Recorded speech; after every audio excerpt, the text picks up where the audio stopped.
নিন্দনীয় এবং বর্বরচিত ঘটনা, এরকম আমরা আশা করি না। আমার মনে হয় আমার মুখ্যমন্ত্রী মমতা বন্দ্যোপাধ্যায় যেভাবে মহিলাদের পাশে থাকেন এবং অপরাজিতা বিল যেটা তিনি বিধানসভায় পাশ করিয়েছেন, সেটা যদি আজকে কেন্দ্রের রাষ্ট্রপতি আজকে সেই বিলটা পাশ করে দেয়, তাহলে আমার মনে হয় এই দুষ্কৃতীরা অনেকটাই তাদের এই যে লোভনীয় মানুষের প্রতি, মেয়েদের প্রতি তাদের যে একটা আকৃষ্ট মন, সেটা তারা অনেকটাই ভুলে থাকতে পারবে। এবং মহিলারা যেভাবে আজকে পথে নেমেছে, তারা যদি আজকে আমাদের সামনে থাকতো, আমরা কিন্তু মহিলারা গিয়েই আমরা পুলিশের হাতে তাকে তুলে তৃণমূল দিতাম। কংগ্রেস এমন একটা শাসক দল, তৃণমূল কংগ্রেসের নাম করেও যদি কেউ সমাজ বিরোধী কোনো কার্যকলাপ করে, তাহলে আমাদের মন্ত্রী ব্রাত্য বসু, সৌগত রায়, মমতা বন্দ্যোপাধ্যায়, অভিষেক বন্দ্যোপাধ্যায়রা কিন্তু ক্ষমার চোখে দেখে না।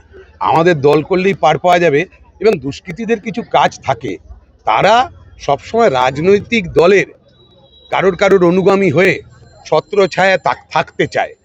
থাকতে চাইলেই তো থাকতে দেওয়া যায় না। দেখেছেন তো কয়েক হাজার মানুষ পথে নেমেছে। বাংলা খবর, আপনার রাজনীতি, আপনার আওয়াজ।